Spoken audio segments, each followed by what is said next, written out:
All right, so today we're going to have a short discussion about Karl Marx and his discussion of alienation. So let's go ahead and take a look there. Okay. All right. So Karl Marx, and we can say a lot about Karl Marx. One thing in particular that we need to mention is that he was a philosopher first and foremost, but also he involved himself in revolutionary movements at the time. Here is the Paris Commune, or a picture from the Paris Commune, which Karl Marx was involved with.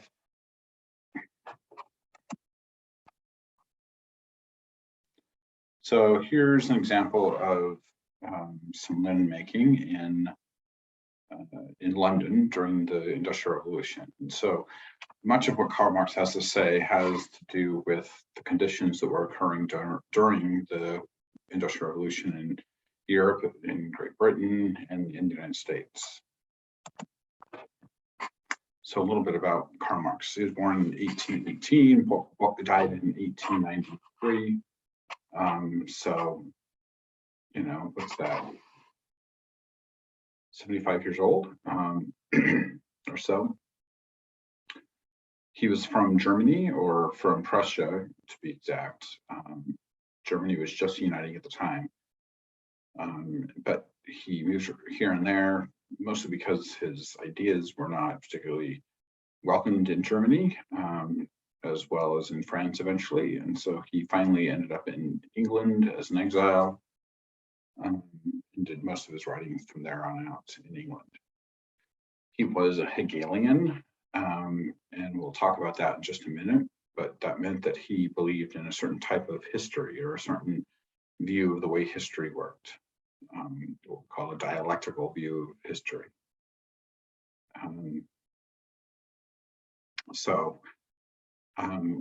Let's say here, while he was engaged in radical politics, he then turned his sort of vision towards economics, and in politics.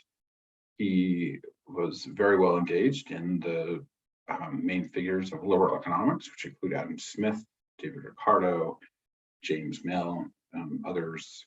But he really engaged in those three figures throughout his work Capital. He's also engaged with the French socialists, but he found that their evaluation of political economy was not as robust,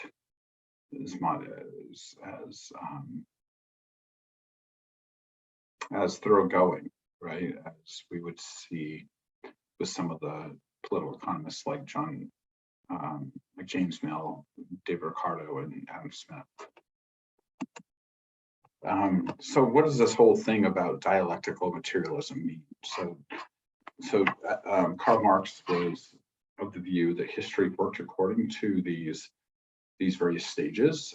This all came from Hegel. That what we had, so we had a thesis. So for example, you could look at the economics of the Middle Ages as the thesis. We had the sort of period of guilds and people working in fields, and we had this nobility running sort of the agricultural world and so on. That's the thesis, right? Antithesis, we get these sort of liberal economic doctrines, sort of capitalism taking off and so on, right? So that's the antithesis, sort of radical freedom within the markets. So the synthesis from this, right, can be something along the lines of there being freedom within the markets that is controlled in some form to sustain the general sort of group, the general economy, and that might be something like socialism, right? And so that would be the thesis, antithesis, and synthesis, and then we end up with another. That becomes the new thesis, right? So this sort of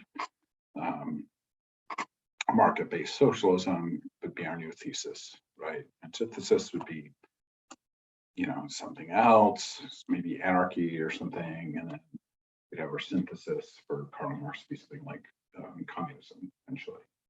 So that's sort of how his view of history works. Marx is very interested in what it meant to be a human being. He felt that the way the Industrial Revolution had been going on is that we became more and more dehumanized. He said that human beings are by their nature free, right? And so when they enter into these necessity-based employment markets, right, where the only jobs are ones that are low wage, that are unskilled, that are hyper focused on one particular element, right, division of labor, right, sort of taking your screwdriver into the same thing over and over again, right?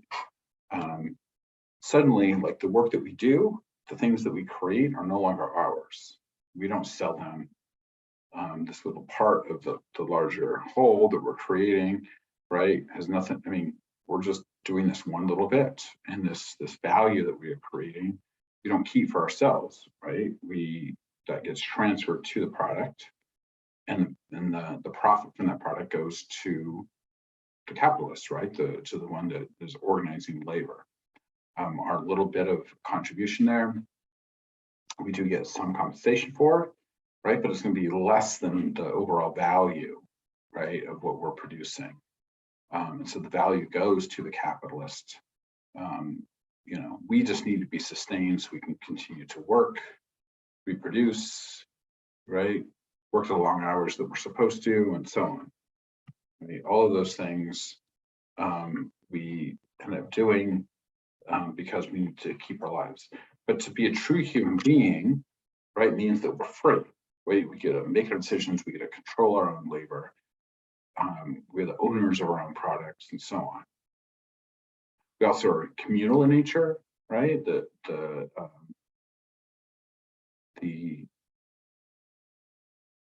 Enlightenment, excuse me, made us all very individualistic in nature, right? We're single individuals that sort of come together and can create things, but in general, we have to see ourselves as individualistic.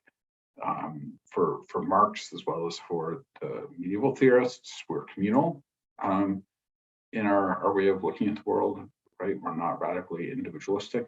We're also teleological. We have projects, we have things that we want to create, right? And so that's part of what it means to be a human being.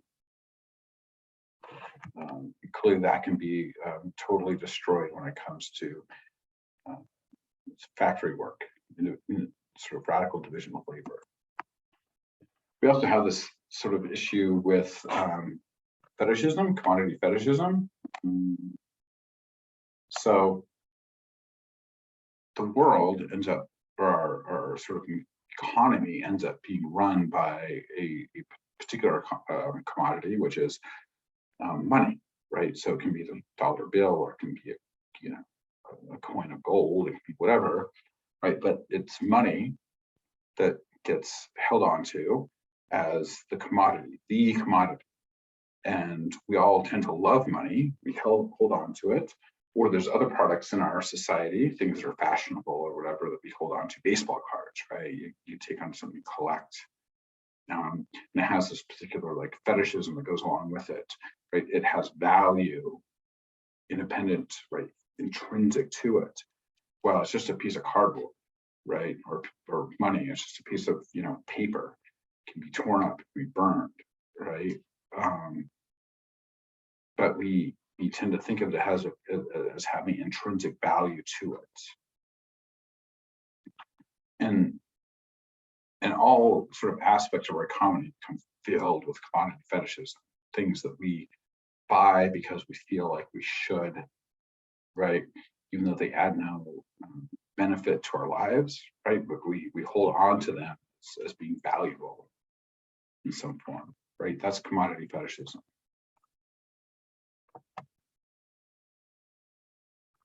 So what about alienation? Well, alienation occurs when our freedom to control products of our labor, right, becomes taken away from us. This is an example of the capitalist, right? Sort of controlling the show, where all the other people are just sort of going along with it because that's their only choice, right? So our essence is freedom of the products that we make, and we are creators with our own hands, right? We create things with our own hands. Then we get wages for those things. And sometimes those wages are enough to compensate for the work that we've done with our own hands.